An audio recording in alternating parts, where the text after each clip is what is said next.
આપણે સલાહ આપ્યા પછી હંમેશા એવું કહી છે કે આગળ તમારી મરજી, એટલે કાલ સવારે સલાહ ખોટી પડે તો આપણે વાંકવા ન આવી. જો સમયસર ઘરે પહોંચો તો ખાવાનું ગરમ અને ઘરવાળી ઠંડી મળે, અને જો મોડા ઘરે પહોંચો તો ઘરવાળી ગરમ અને ખાવાનું ઠંડુ મળે. જિંદગીમાં 3 ભૂલ ક્યારેય ન કરતા. એક તો તમારી મરજીથી લગન, બીજું ઘરવાળાની મરજીથી લગન, અને ત્રીજું ભૂલથી પણ લગન. તો કહેવાનું એ હતું મિત્રો કે દુખતી નસ પકડનારા બધાય વૈદ નથી હોતા. હમણાં એક જુગારી મિત્રના પિતાશ્રીનું બેસણું હતું. ત્યાં જઈને મેં પૂછ્યું, મેં કીધું શું હતું બાપુજીને? તો કે લાલની રાણી, કાળીનો રાજા અને ચોકડીનો દસો. તોય બાપુજી જીદી તો હતા જ. એ છેક સુધી 100 ન કરાવ્યું અને છેલ્લે પોતે જ પેક થઈ ગયા. કોલેજ કરતી છોકરીઓને મુશ્કેલી એ છે કે એને વાંચવામાં ધ્યાન દેવું કે એના મમ્મીનો જમાઈ મેસેજ કરે છે એમાં. રોટલીને જો તોડીને જ ખાવાની છે તો આ બધા એને ગોળ બનાવવા પાછળ હું કામ પડી ગયા છે? એક ભાઈ માથાના દુખાવાની દવા લેવા મેડિકલમાં ગયો. મેડિકલ વાળા કે અમે પ્રિસ્ક્રિપ્શન વગર એકોય દવા નથી આપતા. ત્યાં તો ઓલાએ મેરેજ સર્ટિફિકેટ કાઢીને બતાવ્યું. પછી તો મેડિકલ વાળો અને ઈ ભાઈ બે બધું ભરી ભરીને રોયા અને દવા ઈ કે ફ્રીમાં લઈ જાવ. એક બેન એની પાડોશી બેનને કે તારા વાસણ તો બહુ ચમકે છે, શું વાપરસ? ઓલી કે પતિ. આ આનંદભાઈ હનીમૂન કરવા ઉપડી ગયા લ્યો, અને આપણે અહીંયા લગ્ન પછી 2 મહિના સુધી તો મંડપ વાળા વાંહે પડ્યા હોય કે હજી 6 ગ્લાસ ને 2 ચમચી ઘટે. મદદ એક એવી ઘટના છે કે જો કરો તો લોકો ભૂલી જાય અને ન કરો તો યાદ રાખે. એક ભાઈ એના મિત્રને ફોન કર્યો. એ કેમ એલા ફોન નથી ઉપાડતો? તો ઓલો ધીરેકથી જવાબ દીધો, એ કે લેક્ચરમાં છું, થોડી વાર પછી ફોન કરું. તો ઓલો કે ક્યાં લેક્ચરમાં છો અને શું વિષય છે? કે ઘરે જ છું અને હું જ વિષય છું. એક ભાઈ બસની કપલ ટિકિટ લેવા ગયા. તો ઓલા બસ વાળાએ ના પાડી કે બસ ફૂલ છે ભાઈ, તમારે પતિ પત્ની અલગ અલગ જ બેહવું જોઈએ. તો ઓલો કે કાંઈ વાંધો નહીં, તો એના વધારાના કેટલા આપવાના? જીવનમાં આ 2 વસ્તુ આ 2 વ્યક્તિઓની જ સારી લાગે. એક તો રોટલી માના હાથની અને છૂટું ચપ્પલ પત્નીના હાથનું. મારો ફર્સ્ટ લવ મારા મમ્મી અને મારો સેકન્ડ લવ મારા ટેણિયાની મમ્મી. ભલભલા પુરુષની ભૂખ મરી જાય કે જ્યારે પત્ની બાજુમાં આવીને હળવેકથી કહે પેલા તમે જમી લ્યો, પછી મારે તમને વાત કેવી છે. એક બેન એક ઝાડની સામે ઉભા રહી અને રોતા રોતા એના ઘરની વાત કરતા હતા કે મારા સાસુ સસરા નણંદ પતિ મને બધાય બહુ હેરાન કરે છે, અને હે પીપળાના ઝાડ, તું જો બોલતો હોત તો આજે તુંય રડી પડત. ત્યાં તો ઝાડ સામેથી બોલ્યું કે હું પીપળો નહીં બેન, લીમડો છું. પતિ એની પત્નીને કે આ વર્ષમાં 4થી વખત તે અરીસો તોડ્યો. ઓલી કે એમાં વાંક તમારો હતો. ઓલો કે વાંક એમાં મારો કેવી રીતે? વેલણના ઘા તો તું કરસ. ઓલી કે પણ તમારે આઘા ખસી નો જવાય ને. ઘણાના સ્ટેટસ એવા હોય ને કે આપણને જોઈને લાગે કે 3જું વિશ્વયુદ્ધ તો આજ કરાવશે. એક તારણ મુજબ જે મહિલાઓની જીભ બહુ હાલતી હોય ને એ લોકો જલ્દી એક્ટિવા શીખી જાય છે. સૌથી હોશિયાર માણસ એ છે કે જે ટોયલેટમાં બેસતા પહેલા નળ ચાલુ કરીને જોઈ લે કે પાણી આવે છે કે નહીં. બાકી સાયન્સ ને કોમર્સ ને આ બધું તો ઠીક છે. વોટ્સઅપ ઉપર બધાના મેસેજ જોઈને એવું થાય છે કે હારું બધાના વિચાર આટલા બધા ઊંચા છે તો પછી આ ડખા શેના થાય છે? ડોક્ટર કે કેમ છે તમારી પત્નીને? હવે ઓલો કે એમ તો આજ સવારે થોડોક ઝઘડોય કરી લીધો, થોડુંક સારું લાગે છે. આંખના ડોક્ટર એક ભાઈને કહે, તમે અમારી નર સામે એક ધારું તાકીને જોવો. ઓલો કે કા? કે તમારી પત્નીના આંખમાં ટીપા નાખવા છે અને એ આંખું ખોલતી નથી. આજે મેં પેરાસિટામોલ ગોળીને બેવકૂફ બનાવી. તાવ નતો આવ્યો ને તોય ગોળી પીધી. હવે આખા શરીરમાં ઈ તાવને ગોતતી ફરશે. એક સાહેબે ક્લાસમાં છોકરાઓને પૂછ્યું કે કઈ એવી વસ્તુ છે જે ખેંચવાથી ટૂંકી થાય. એક છોકરો ઉભો થઈને કે સાહેબ બીડી. સાહેબે 2 ઝાપટ નાખીને એનું સન્માન કર્યું. તમે એમ ન વિચારતા કે આ મુકેશ કાકા ને બધા પ્રસંગ હવે પૂરા થઈ જાય. હજી તો 3-4 મહિના તેડું મૂકવું હાલશે, 3-4 મહિના ઉકેડી ઉઠાડી અને રોટલા હાલશે, ત્યાં તો શ્રીમંતનો પ્રસંગ આંબી જાય. 3-4 મહિના ઈ હાલશે, ત્યાં તો પારણે બાળકના વધામણા ચાલુ થાય, પછી બાળકની છઠ્ઠી ના બધું ચાલુ જ રહેવાનું છે ભાઈ.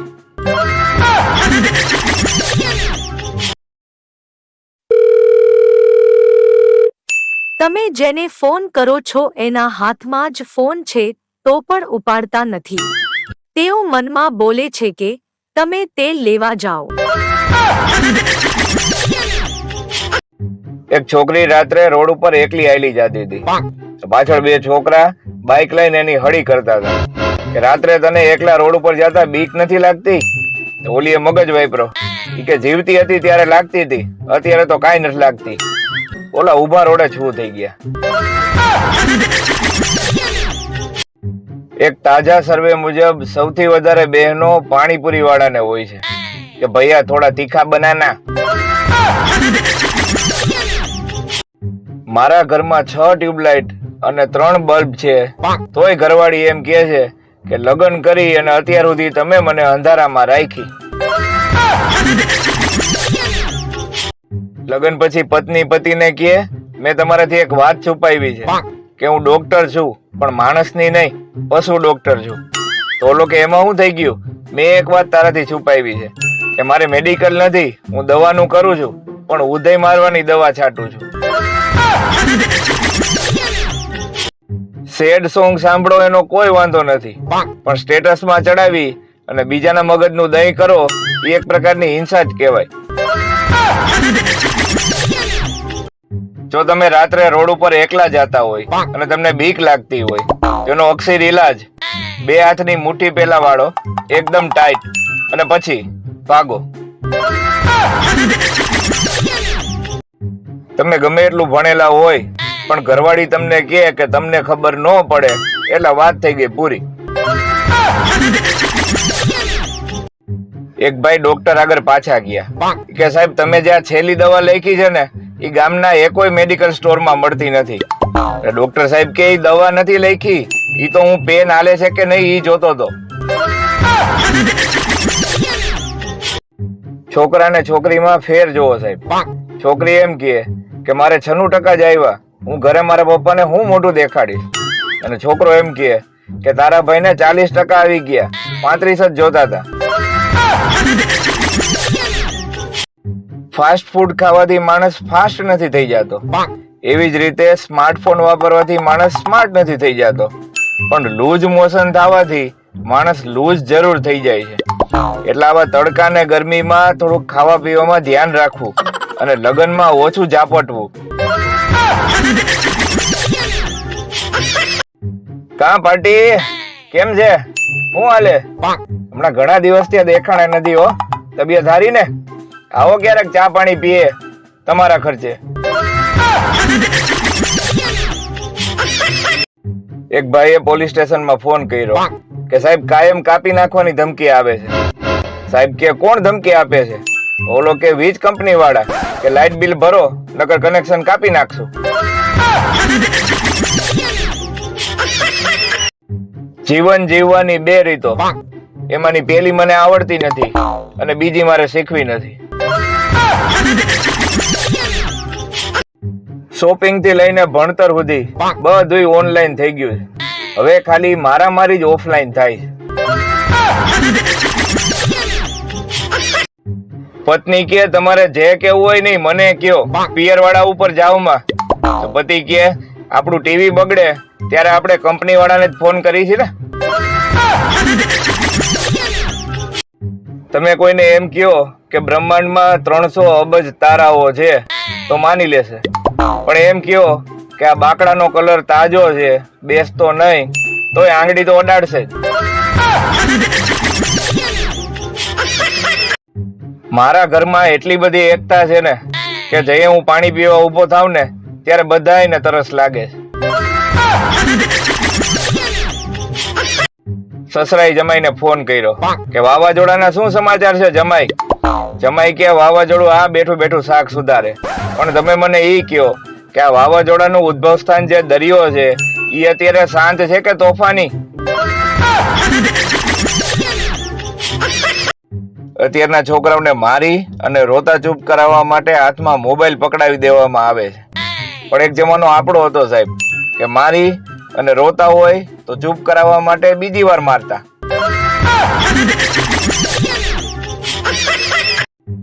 આ દવાના અલગ અલગ નખરા છે. કોક દવાને ખાલી પેટ જોઈ તો કોક દવાને ભરેલું પેટ જોઈ.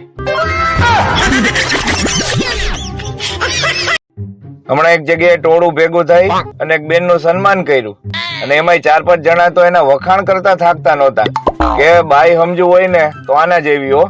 તે વળી કોકે આવીને પૂછ્યું કે એવું બધું તો હું કરી નાખ્યું છે આ બેને. ઓલા કે ઈ બેને જે બાજુ ઇન્ડિકેટર આપ્યું ને ઈ જ બાજુ મોટરસાયકલ વાળ્યું.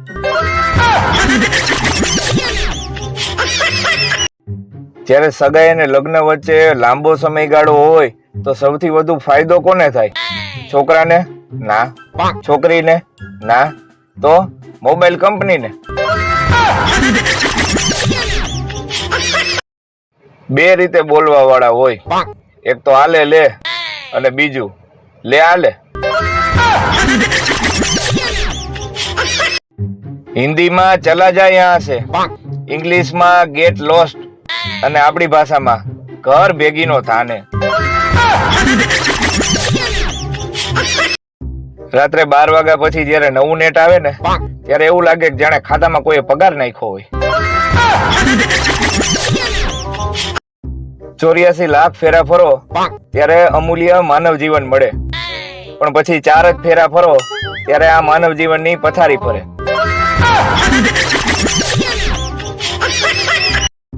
4 લોકો જોશે તો શું કહેશે? ઈ 4 લોકોને એટલું જ કહેવાનું કે તમે તમારું કામ કરો, ગામની પંચાયતો કરોમાં.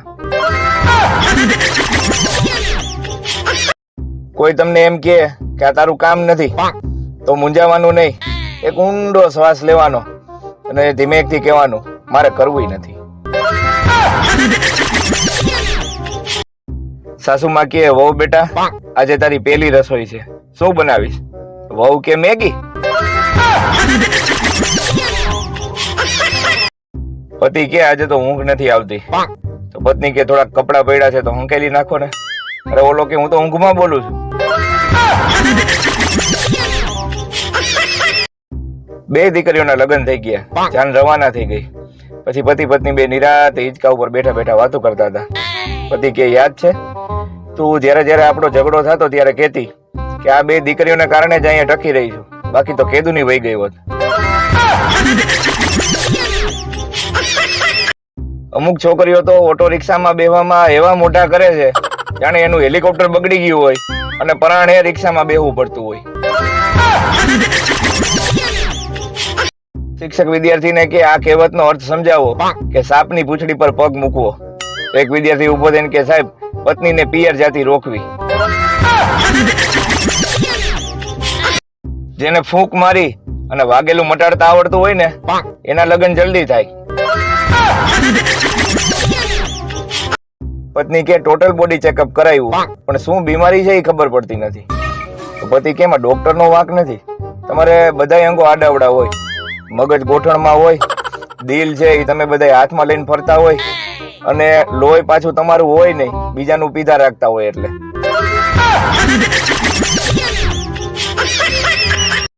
લગ્નમાં બાયુ એકબીજાની હાડી જોઈને બળતરા કરે અને ભાઈઓ એકબીજાની બાયુ જોઈને બળતરા કરે. ક્યારેક ઘરે એવા વજનદાર મહેમાન આવી જાય છે કે ઈ તો સોફા પર બેહીને જતા રહીએ, પણ સોફો કાયમ માટે બેહી જાય.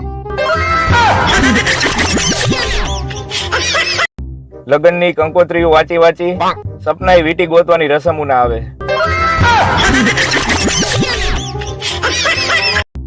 કાન સાફ કરવા માટે ભલે ગમે એવી રૂ વાળી હળી આવે, પણ આપણા ગુજરાતીઓ પાસે હાથ વગું હથિયાર છે, ચાવી.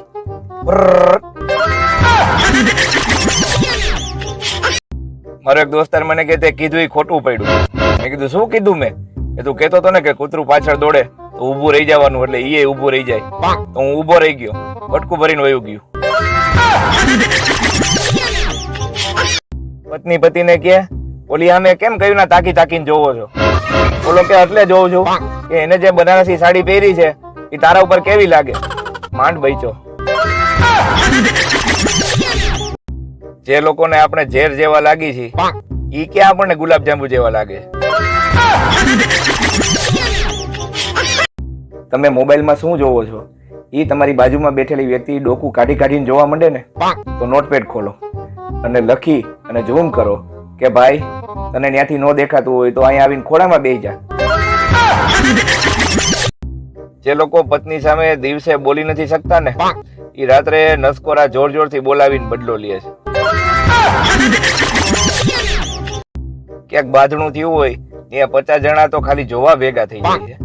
કોક ડ્રાઈવર ગાડી રિવર્સ લેતો હોય તો 15-20 જણા તો આવા દ્યો એવું કેવા વાળા ઉભા રહે છે. ક્યાંક જેસીબી હાલતું હોય તો 50 જણાને ઈ જોવા ઉભા રહી જાય છે. તો મારી પાસે ટાઈમ નથી એવું કેવા વાળા આ છે કોણ?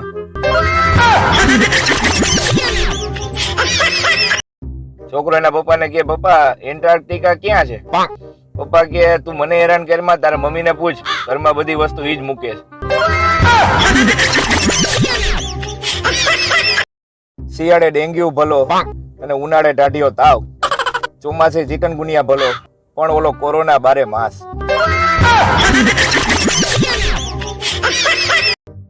માથું દુખે, આંખ દુખે, હાથ દુખે, આળસ આવે, નીંદર નો આવે. જો આવું બધું થતું હોય ને તો પોતાનો મોબાઈલ પોતાના માથા ઉપર 7 વખત ફેરવી અને ચોક વચ્ચે મૂકી આવો.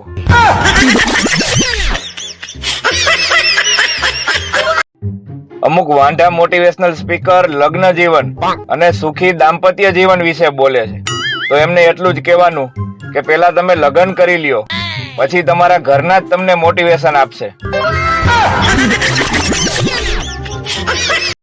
જન્મ પછી ગાયની આંખ તરત જ ખુલી જાય, બકરીની 2 કલાક પછી ખુલે, બિલાડીની 6 દિવસ પછી ખુલે અને માણસની લગ્ન કર્યા પછી ખુલે. કોણ જાણે કેવા વિટામિન છે આ ફેસબુક ને ઇન્સ્ટાગ્રામ માં. એક દિવસ બંધ રાખીને તો અશક્તિ આવી જાય. તમે આવ્યા અને જીવમાં જીવ આવ્યો. આમાં કવિ વહી ગયેલી લાઈટ પાછી આવવાની વાત કરે છે.